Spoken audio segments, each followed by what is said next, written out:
There's a scar on the back of my left hand, just below the knuckles, thin and white and shaped a little like a river on a map.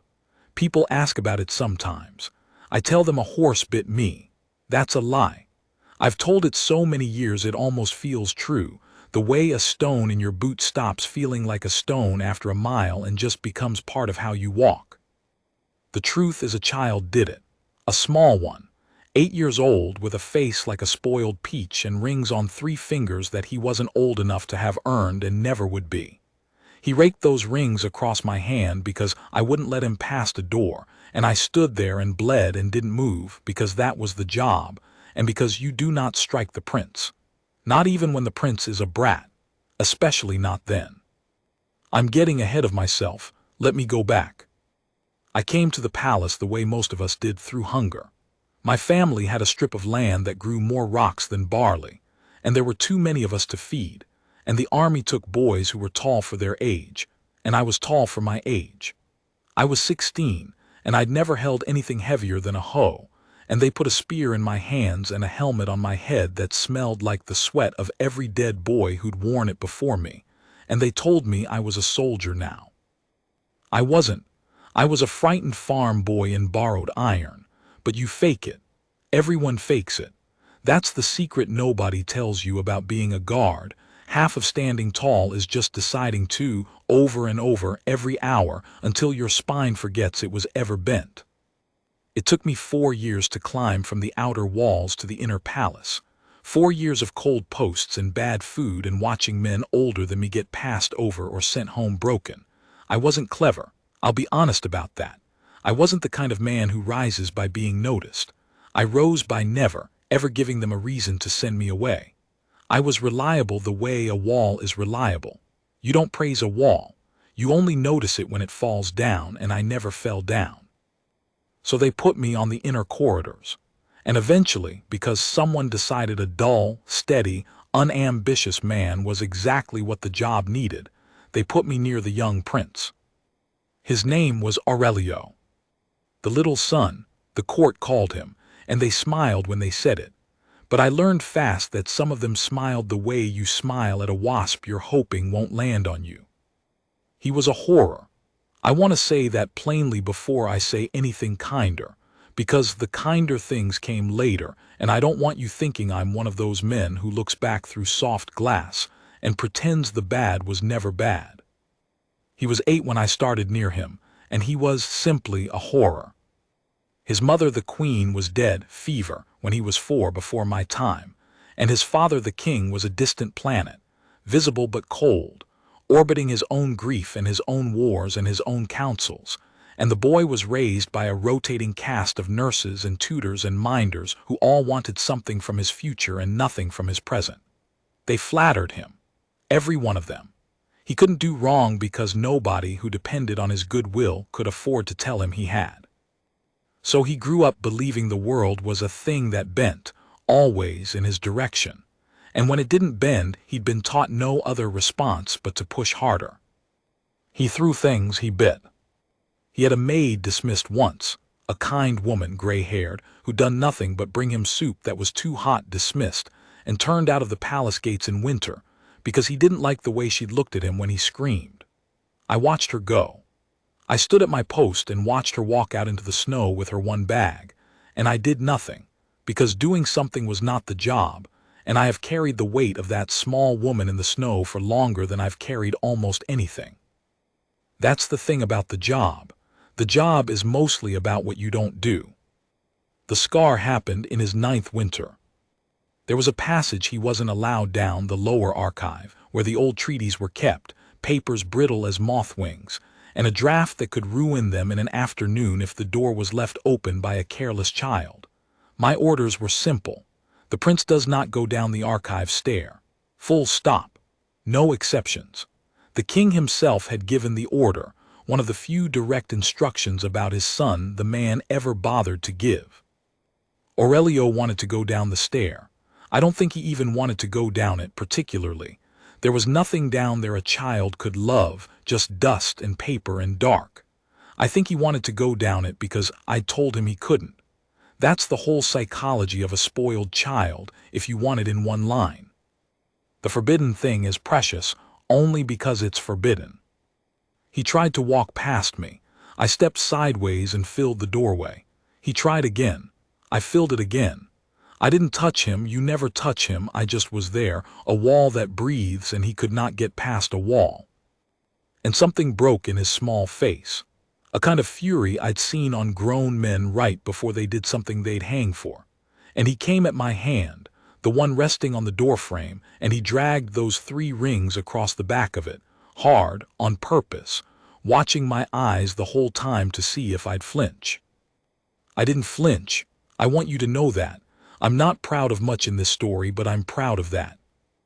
I stood and bled and looked at him with nothing on my face at all, because the one thing a child like that cannot stand, the one weapon he has no defense against, is a man who will not be moved by his cruelty.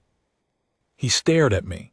The fury went out of him all at once, the way it does in children, and underneath it was something I hadn't expected to see. He was afraid. Not of me. I worked that out later. He was afraid of himself, of the thing in him that had wanted to hurt me and had. 8 years old and already frightened of his own hands, and nobody in that whole golden palace had ever once told him that was a thing worth being frightened of, or sat with him while he was, or helped him hold it. He ran, left me bleeding in the doorway and ran. And I did the thing I still don't fully understand. I didn't report it. By the rules I should have. A guard injured by a member of the royal family, there's a procedure, a form, a quiet conversation with a captain. It would have meant nothing to him. Nobody was going to punish the prince. But it would have gone on a record somewhere, and records have a way of being read, and I think some part of me knew that a record of the prince drawing a guard's blood at 9 would be a stone hung round the boy's neck for the rest of his life. Proof, in someone's hand, of what he was. To be used someday. So I bound my hand myself and told the surgeon a horse had bitten me. The first time I told that lie, and I went back to my post the next day as if nothing had happened. And that not the scar, the not reporting, that was the hinge the whole thing turned on, though I didn't know it yet, because Aurelio had run expecting consequences. He'd spent his whole short life learning that the world bends, and he must have understood somewhere that he'd finally pushed it hard enough to break, that this time there'd be shouting, dismissals, his father's cold, distant face turned briefly and terribly toward him. And instead, nothing. A man he'd hurt, bleeding, who said nothing, asked nothing, and simply stood his post again the next morning with a bandaged hand and the same unmoved face. I think it confused him more than any punishment could have. He started watching me after that. Not openly, he was too proud for that. But I'd catch it, the flick of his eyes toward my bandaged hand, then away. Days of it. He was waiting for me to use it, to hold it over him, to be cold to him, to take some small revenge the way every adult in his life eventually did when he crossed them, to make him pay. I didn't, not out of any plan. I just genuinely didn't care to. I was a tired man at a door. Revenge on a 9-year-old wasn't in me. I treated him exactly as I had before, which is to say, with the flat, patient, unbending courtesy of a wall, and I think that consistency was the strangest thing he had ever encountered. Then came the day he spoke to me. First time really spoke, not commanded. I was at the corridor post. He came and stood near me, not too near, looking at the window instead of at me, the way children do when they want to say something hard. There was a long silence. I let it be long. I've never been afraid of a silence. And he asked me, quietly, to the window, not to me, whether it had hurt. I said yes. I didn't soften it. I said yes, it had hurt, and it still did a little when the weather turned. He didn't apologize. He didn't have the words for it. Nobody had ever given him the words. You can't apologize in a language you were never taught. But he stood there a while longer, looking at the window, and when he left he didn't sweep off the way royalty does. He just sort of went, like an ordinary boy leaving an ordinary room. That was the beginning. Though it didn't feel like a beginning, it felt like nothing. Most beginnings do. Let me jump forward. because the slow part is years, and you don't need every day of it. It became a thing over time that he came to my post. Not every day, but often. He'd stand near me and look out the window and say small things, and I'd say small things back, and mostly we said nothing at all, which is the truest kind of company. I never warmed to him exactly. I was wary of him for a long time, the way you stay wary of a dog that's bitten, even a dog that's sorry. But I stopped expecting the worst of him, and a boy can feel that. A boy can feel when someone stopped expecting the worst, and it does something to him. It gives him room to become something else. I taught him things without meaning to. How to stand still, really still, the guard stillness, which isn't rigid but easy, a stillness you can hold for hours. He wanted to learn it. I think he wanted more than anything to learn how to not be at the mercy of the storms inside him, and standing still was the first thing I had to offer. So I taught him. We'd stand at the window together, the prince and the wall, both of us still, both of us quiet, and the court walked past and had no idea what they were looking at. His tutors noticed he'd changed. They took the credit, of course. New methods, they said, firm boundaries. They never once suspected it was a dull, farm-born guard with a scarred hand who'd done the only thing none of them had thought to do, which was refuse to be afraid of him and refuse to hurt him, both at once, for years, until the boy learned from the example that those two things could live in the same person, that you could be strong and not cruel. He'd never seen it before. How could he value something he'd never seen? I'm going to tell you about the night it all turned, because that's the part that matters, and I've been circling it the way you circle cold water before you go in. Aurelio was 17 by then, taller than me, which still surprised me every time. The court called him the little son less and less. He was getting too big for the smallness in it. He was not a good young man, not yet, but he was no longer a horror, and the distance he'd traveled from that biting, ring-clawing child was a distance I'd watched every step of, and I'll say it, I was proud of him. Quietly. The way you're proud of a tree you didn't plant but happened to water once when it was young and dying. There was a conspiracy. There's always a conspiracy. The palace breeds them like the cellars breed mold. The king was old and ill, and the succession was a knife everyone wanted to hold. And a faction, I won't name them, half are dead and the other half I'm still afraid of, even now, even old. A faction decided the boy prince was an obstacle. Better a regency they could control than a king coming into his own. Better the little son set early. I learned of it the way I learned most things, by being furniture. By being a wall that breathes, that men talk in front of because they've forgotten walls have ears. I overheard enough in pieces over a few weeks to know they meant to kill him, and to know roughly when, and to know that some of the men sworn to protect him were in on it. That was the part that froze me. Some of his own guards, men I'd stood beside, the hierarchy I'd trusted, the chain of orders I'd given my whole life to, rotten at the top, in places I couldn't see the full shape of. And I had a choice. The choice every guard prays he never gets, and most of us get exactly once. I could do nothing. That was allowed. That was, in a cold way, even sensible. I was one aging man with a spear and a scarred hand, against a faction with money and noble blood and other guards in their pocket. If I moved against them and failed, I'd die, and so would anyone who'd ever spoken to me, and the boy would die anyway. Doing nothing was the survivable choice. Doing nothing was the job, if you defined the job as I'd defined it for 30 years, as the art of what you don't do.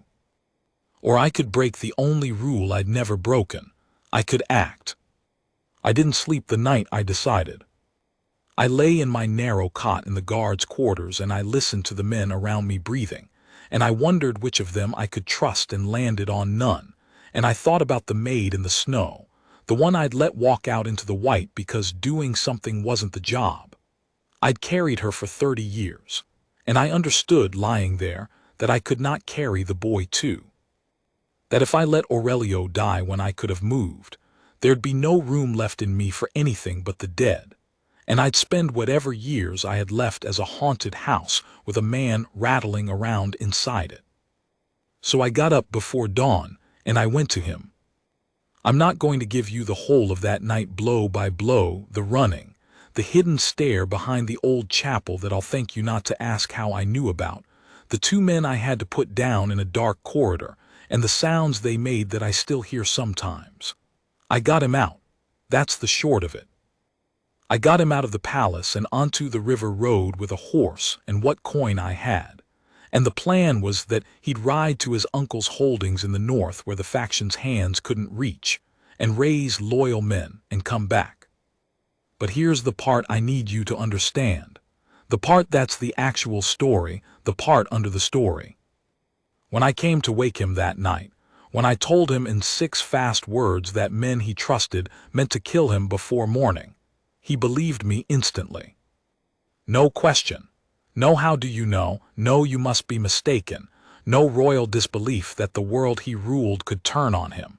He looked at my face for half a second and he believed me completely and he moved. And I realized, hauling him through the dark, that this was the gift, not the rescue, the belief. That boy who'd grown up unable to trust a single soul because every soul around him wanted something. He trusted the one man who'd never wanted anything from him. The dull guard who'd refused to hurt him and refused to flatter him for 9 straight years.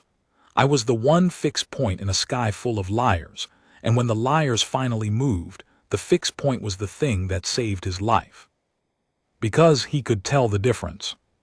Because somewhere back in his 9th winter, a bleeding man at a door had taught him, without a word, what a person who means you no harm actually looks like. The scar on my hand saved his life, not the cut, the thing the cut began. At the river road, before he rode, he tried to give me something. His rings. The 3 rings, older now on a bigger hand, but the same 3 rings that had opened my skin 9 years before. He pulled them off and held them out to me in the dark, and I understood what he was doing, what he was trying to say in the only language he'd ever really had, the language of giving precious things. I didn't take them. I closed his hand back over them. I told him, and this is close to the only long thing I ever said to him in all those years, I told him to keep them, and to remember when he was king, the day he'd used them to hurt a man who couldn't hurt him back. Not to drown in it, just to remember it. Because a king who remembers the worst thing he ever did and lets it sit beside him and keep him honest is worth 10 kings who have convinced themselves they were always good. He looked at me for a long moment, and then he did something he'd never done in 9 years and never would have, as the spoiled child I'd first met. He bowed to me, a guard, a farm boy in borrowed iron grown old in it. Then he rode north, and the dark took him, and I turned back toward the palace to face whatever was waiting for me there, because someone had to, and there was no one left I trusted to do it but myself. I'd like to tell you it ended in glory. It mostly didn't. The faction knew by dawn that someone had got the prince out, and it didn't take them long to land on me, the dull guard who'd been too close to the boy for too many years, the one nobody had ever bothered to watch because nobody had ever thought him capable of anything but standing still. They took me. There were some days I don't talk about. My hand healed crooked after that, the scarred one. They made sure of it. I thought I'd die in that cell, and I made my peace with it, more or less, the way a tired man does. But Aurelio came back, with northern men at his back and his uncle's banner and a claim no one could deny, and he came back faster than the faction thought possible because they'd misjudged him their whole lives. They still saw the spoiled child, and they died of that mistake. He took the palace. He took the crown, his father having passed in the chaos, which is a grief I won't pretend I have the right to describe. And he came for me, found me in the cell himself, wouldn't send men, came down the stairs with a torch in his own hand like he didn't trust anyone else to do it right. And when he saw the state of me, he made a sound I'd never heard him make, a sound from somewhere under all the years, and he got down on the filthy floor of that cell in his king's clothes, and he held me up. He wanted to raise me high after that, make me a lord, captain of his whole guard, give me lands, the whole golden weight of royal gratitude that I'd watched ruin better men than me. I said no. I think it hurt him. I think he wanted to repay it, the way he'd always known how to deal with things by giving them. And here I was again, the one man who wouldn't take. But I'd watched what the heights do to people. I'd watched a lonely boy on a throne grow into a horror because no one near him was free enough to tell him the truth. And I knew that if I became a lord, I'd become one of them. A man with something to lose, a man who'd start flattering, start bending, start being careful with his words around the king. And then I'd be no use to him. The one thing I'd ever been able to give him was a person who wanted nothing. And the moment I took the lands, I'd want to keep them, and it would be over. So I asked for one thing instead. I asked to go back to standing at a door. Not his door, he wouldn't have let me near the dull posts after that, and I understood. But a door. A real post with real stillness in it, where I could be a wall that breathes and end my years the way I'd spent them, useful and unnoticed and free. He gave me that. It was the hardest gift I ever asked of anyone, because everything in him wanted to give me more, and the love in him had to swallow itself to give me less. But he did it. And that letting me have the small thing instead of the large one, against everything he wanted, that was the moment I knew for certain that the boy was gone and a good man stood where he'd been. He reigned a long time, a fair king mostly, hard when he had to be, which is more than I can say for his father, and kind when he could afford to be, which is more than I can say for almost anyone. They didn't call him the little son anymore. They called him the just, eventually, though he hated that, said no man's just, only trying. He kept the rings. I know because I saw them on his hand all those years, every time he passed the post where I stood. 3 rings on an old king's hand, and most who saw them thought they were just jewels. I knew what they were. They were a day in a doorway. They were the worst thing he ever did, kept close, keeping him honest exactly as I'd asked. And whenever he passed me, even as king, even gray, even with the whole weight of the crown on him, he'd do a small thing. He'd tip his head, just slightly, a nod to a guard at a door, like the furniture had feelings after all. I'd give it back to him, wall to king and king to wall. Nobody else ever saw it. It wasn't for them. The scar's still here. I'm an old man now, older than I had any right to get, and the river-shaped white line on the back of my hand is the only mark I'll leave on the world that's worth a thing.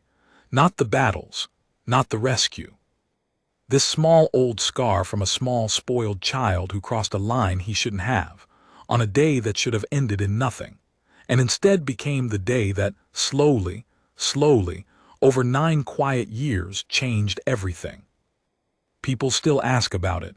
I still tell them a horse bit me. But that's a lie. I think you knew that by now.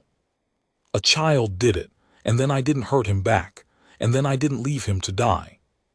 And somehow, out of those 3 small refusals, a king was made. That's the whole of it. That's the only thing I ever did that mattered. And I'd do it again, crooked hand and all, 100 times over in the cold at a door, where the good work always gets done and no one ever sees.